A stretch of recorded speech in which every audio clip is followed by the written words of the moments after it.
ایک سوال کہ اسلامی معاشرہ میں فرد کی ملکیت کے لیے کوئی حد مقرر ہے؟ اگر ہے تو وہ کیا ہے؟ دوسری بات یہ کہ جو پیداوار کے ذرائع ہیں وہ حکومت کے پاس ہونے چاہیے اسلامی معاشرہ میں، یا کہ وہ کھلی چھوٹ ہے؟ دیکھیے اس میں پھر وہی بات ہوگی، فرد کی ملکیت کی اجازت ہے، اس کی حد بندی نہیں کی گئی، کی جا سکتی ہے۔ اب یہ ہر زمانے میں دیکھنا پڑے گا کہ کتنی کہاں کیا کی جا سکتی ہے۔ اگر کوئی شخص اتنا امیر ہو گیا ہے تو پہلے تو سوچنا پڑے گا کہ یار ایک شریف آدمی کو اتنا امیر ہونا نہیں چاہیے۔ ایک شریف آدمی کبھی زیادہ امیر نہیں ہوتا، یعنی اس کو بھئی جس شخص نے دوسرے کا خیال رکھنا ہے، جس نے دوسرے کا حق بھی نہیں مارنا ہے، حلال بھی کمانا ہے اور حلال روزی میں سے والدین کی خدمت بھی کرنا ہے، رشتہ داروں کو بھی کھلانا ہے، بیوی بچوں کے حقوق بھی ادا کرنے ہیں، ہمسایوں کے بھی شریف آدمی تو یہی ہوتا ہے نا، باقی تو امیر لوگ ہوتے ہیں۔ تو شریف آدمی جو ہے وہ زیادہ امیر ہو نہیں سکتا، اور جو زیادہ امیر ہو جاتا ہے اسلامی ریاست میں اس کی شرافت مشکوک ہو جاتی ہے، اس کے بارے میں سرچ لائٹس لگنے لگ جاتی ہیں کہ یہ کہاں سے کما رہا ہے، یہ کسی کا حق مار رہا ہے یا یہ کوئی دھاندلی کر رہا ہے، کوئی گڑبڑ کر رہا ہے۔ تو وہاں پہ اسلامی ریاست کو، اسلامی حکومت کو یہ حق پہنچتا ہے کہ اس کی جاگیر، اس کے سرمایہ، اس پہ پڑتال کرے اور اس کو سائزیبل لمٹ کے اندر اس کو لائے کہ کہیں یہ ایسی لمٹ کراس نہ کر جائے، اس کا سائز اتنا بڑا نہ ہو جائے کہ یہ ایکسپلائٹیشن کا سبب بن جائے۔ اس لیے کہ دولت جب اپنے ایک لمٹ کو کراس کرتی ہے تو استحصال کا ذریعہ بن جاتی ہے، اور اسلام اس کو کبھی قبول نہیں کرتا۔ ڈاکٹر صاحب، عمرانہ نے بات کی تھی آپ سے معاشی نظام کے حوالے سے، اور انہوں نے یہ ذکر کیا تھا کہ ہمیں اس میں بہت مخصوص قسم کے قوانین نہیں ملتے۔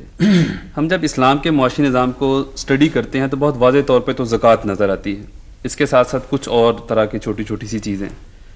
زیادہ تر باتیں ہمیں اخلاقیات کے زمرے میں نظر آتی ہیں، یعنی ایسی چیزیں جن پہ کہ کسی قانون کا اطلاق نہیں ہوتا، کہ اگر آپ اس سے انکار کرتے ہیں تو حکومت جو ہے وہ آپ کی گرفت نہیں کر سکتی کیونکہ اس طرح کا کوئی قانون نہیں ہے۔ تو اس پہ تھوڑا سا روشنی ڈالیے، کیونکہ معاشی نظام کے حوالے سے سب سے زیادہ ڈسکشن آج کل چل رہی ہے۔ ایسا نہیں ہے، اسلام کا معاشی نظام جو ہے وہ بہت تفصیل تک پہنچا ہوا ہے، اور میرا خیال یہ ہے کہ جتنی محنت اس موضوع پہ کی گئی ہے، اور خاص طور پہ اس دور میں جتنی اچھی کتابیں اس موضوع پہ آئی ہیں، شاید دینیات میں اور کسی موضوع پہ نہیں آئی ہے۔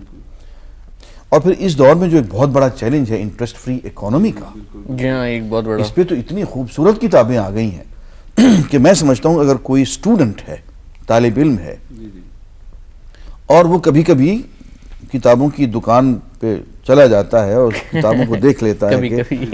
کہ کتابوں کیا نئی کتابیں بازار میں مارکیٹ میں آ گئی ہیں، یا لائبریری میں چلا جاتا ہے اور کچھ کتابیں نکلوا کے اس کو پڑھنے کا وقت بھی ہے، تو اس کو یہ کہنے کا تو حق نہیں ہے کہ انٹرسٹ فری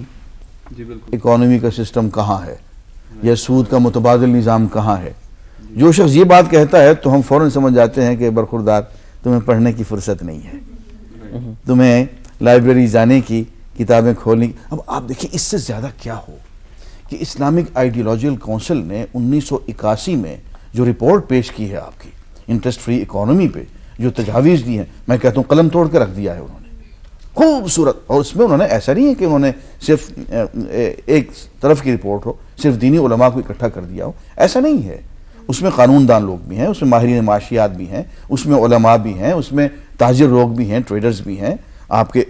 ہر شیڈ کے لوگ اس کے اندر موجود ہیں، بیرونی دنیا میں بھی اس پہ کام۔ اچھا، پھر اس میں اور دیکھیں، اس میں باہر کی دنیا میں اتنی اچھی کتابیں آئی ہیں۔ ہمارے دوست عمر چھاپرا نے کتاب لکھی ہے سعودی عرب میں، فیصل ایوارڈ اس کو ملا ہے 2.5 لاکھ ریال کا، اور انٹرسٹ فری اکانومی پہ ہے۔ اب ہم یہاں کے جو قادریوں سے پوچھتے ہیں، جو کہتے ہیں نا کہ سود کا متبادل نظام کہاں ہے، ہم ان سے پوچھتے ہیں کہ یار وہ کتابیں یہ دیکھی ہیں اسلامک آئیڈیالوجی؟ وہ تو نہیں دیکھی، فلاں کتاب پڑھی ہے، فلاں پڑھی ہے، فلاں، جی وہ تو اتفاق نہیں ہوا ہے۔ بھئی تیرا ہی جینا چاہے تو باتیں ہزار ہیں۔